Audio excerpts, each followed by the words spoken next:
So 4 weeks ago, we got the keys to our 1960s renovation project. It is a 3-bed semi-detached and it needed a lot of work. We're midway through a rewire, removing an internal wall, updating the whole heating system, and we're doing it all on a budget. In this video, we'll share everything that we've got planned for the house and why we decided to do things the way that we have, and also the total budget that we're working with. So we'll cover everything from kitchen design, bathroom design, to structural changes, and how we had to take on some costs even though we didn't plan to.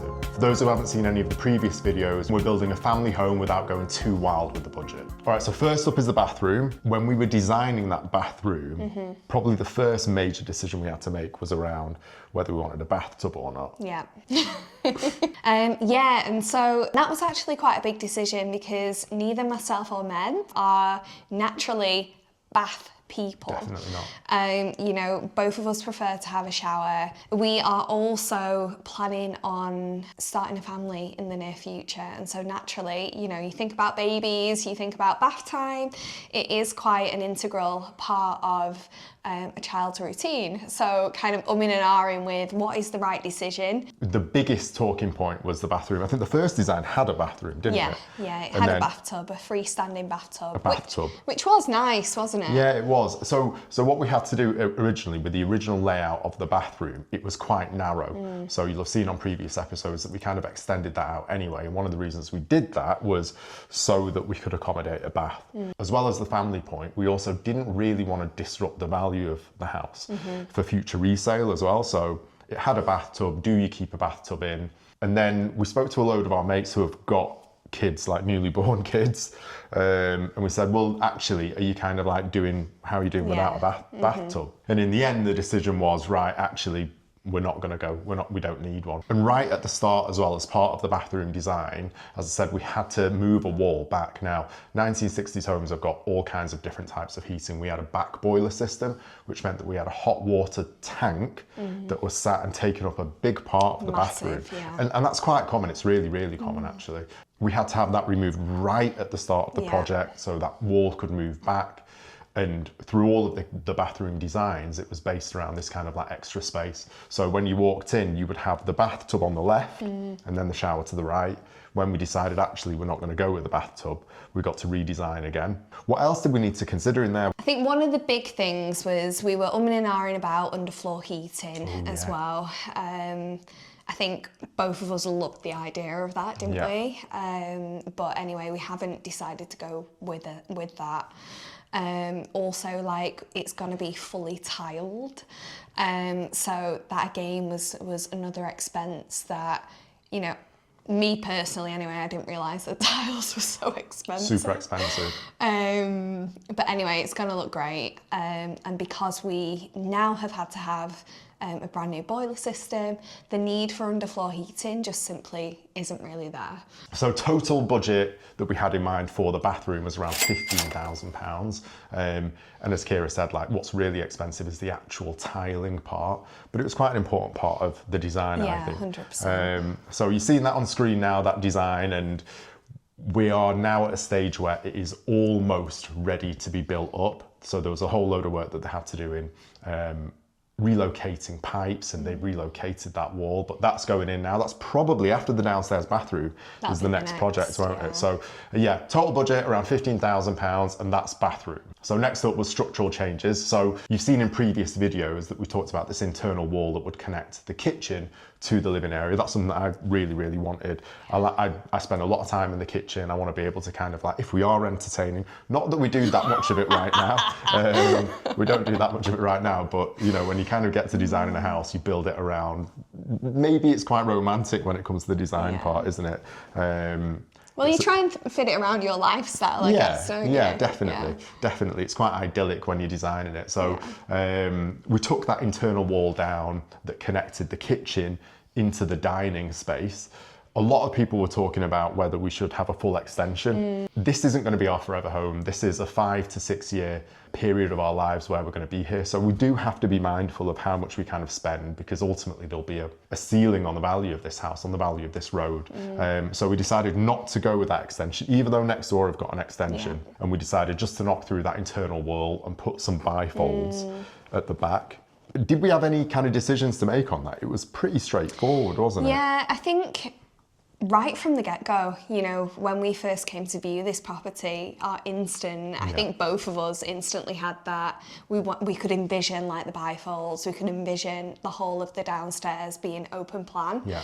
And so that was kind of set. So the cost for that, or the budget for that, was around £2,000 for the internal wall. We'll get on to bifolds and windows in the next part. I think at the moment, it's looking like it's probably going to be about £1,500 the total cost for that. So the wall is now down, the steel beam is in. Today is Sunday, tomorrow being Monday, they will come and inspect and sign that off and we can get to decorating it. So around a £2,000 budget for that. And for those who missed it, Kira saw the wall coming down for the first time, so let's cut to Kira. The bifolds being there. Actually, I'm gonna get the camera angle. Like bifolds there, open plan there. So this will be the kitchen looking into the dining room where Kira is. And then the bifolds will be, point to the bifolds, babe. So it just is going to look insane, isn't it? And if we think we'll have our dining table here. Yeah. This can be eating our meals with the sun coming down. With the bifolds open. With the bifolds open, with the kitchen there, everything's connected. It's gorgeous. So by removing that internal wall and putting the bifolds in, we also bricked up the back door, which meant we could have that peninsula, quite an important part of the design. Which now brings us on to the kitchen design. One of the biggest decisions that we had to make, I think the first design went into a utility room, didn't it? Which was just taking up from space. We know that this kitchen design is quite long and narrow because it's had an extension. So the first design had a utility room. I get why, but it was just eating into far too much space. One of the things that we really wanted was loads and loads of natural light as well. So there's two huge windows at the back of the kitchen. We wanted that to kind of like flood in. And then we decided on one side we'd have floor to ceiling units. So that's where the oven will be, that's where the fridge will be, that's where all the kind of larders will be. And then on the other side, which faces into the garden, you'd have your sink and your preparation area and your stove as well. I think probably the one thing that we had a bit of a disagreement on, or a different point of view, was like weirdly where the bin would go was one of them. I really wanted the bin to be kind of close to a preparation area.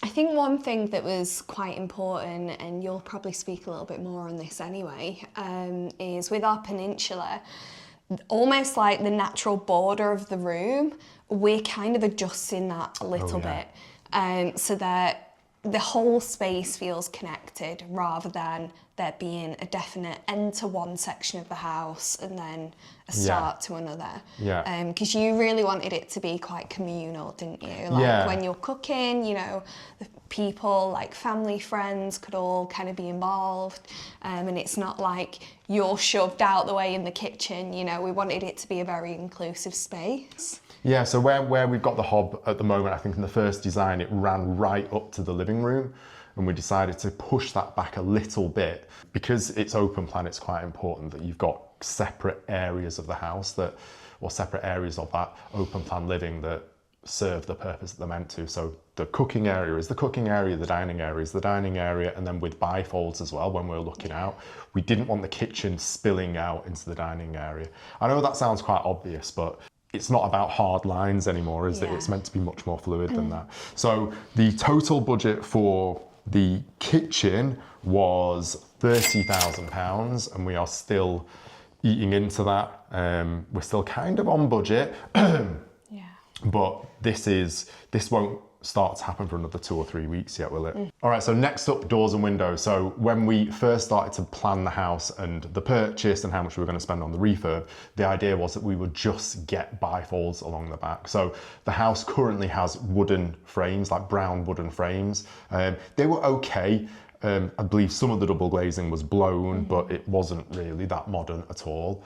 So what happened? I know that you were pushing for like doing all the doors and windows. So because we're having tiles all the way up to the windows, we needed to replace the back windows of the house now, because it would be really difficult to do that in the future, having had the plastering and all the new tiles fully cemented. So we started with bifolds, didn't we? And then once we knew we had to do the kitchen and the bathroom, which made complete sense, it just left one window at the back of the house that wouldn't be changed, so it made sense to do that.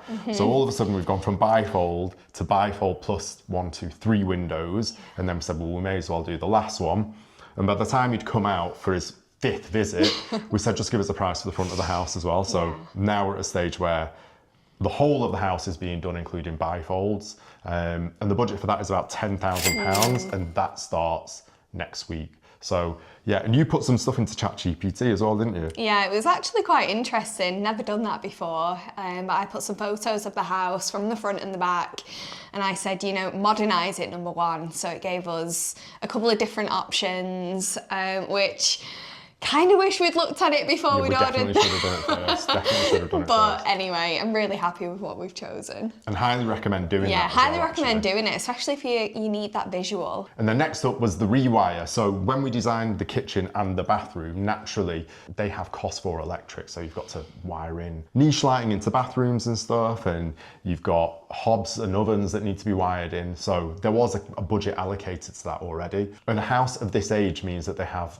really very few plug sockets, and there were a lot of plug sockets that were kind of on skirting boards. There were a lot of buttons that were in weird places. So the jump up from having just the electrics that are in the kitchen and the bathroom and going to a full rewire wasn't actually that dramatic. So we made the calculation, spoke to a few electricians, and we decided to go all in and get everything done the way that we want. As I've said on previous videos, I'm the most excited about that, because one of my pet peeves is when you've got a house or a space and you've got plug sockets in the wrong places, or you've not got enough plug sockets. So even though this was something that was way over budget, it feels like it was completely the right thing to do. And probably the net effect of doing it, because we took some budget out of the kitchen and the bathroom electrics, wasn't that dramatic. So total expected cost for the rewire is about £4,000, and we are still on track to do that. All right, so lastly is dates and timing. So 4 weeks ago, we got the keys to the property. We were expecting this entire project to take somewhere between 8 to 12 weeks. I mean, it was a guess. It was a complete guess, wasn't it, at the time? As it stands today, it looks like we will probably be done in 8 to 12 weeks time, which is crazy, really. Yeah. What do you think drove that, outside of the fact that we designed everything already, hadn't we? Yeah, I think we had done a lot of planning and research, and I think that as soon as we got the keys, we kind of came out the stalls really quick, didn't we? Yeah. We had stripped the whole property within like a week.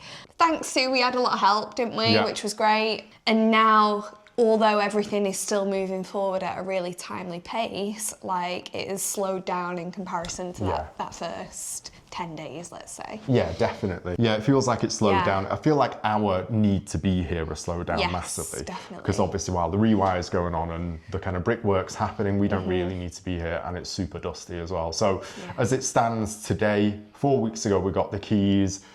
Next week, rewire will be done. Next week, the bifolds that project will start with the bifolds and the windows. The week after that will be the bathroom being done. And then the kitchen. And then the kitchen. So then we've just got to figure out flooring. So it is looking like it's going to be about 12 weeks in total, which is insane.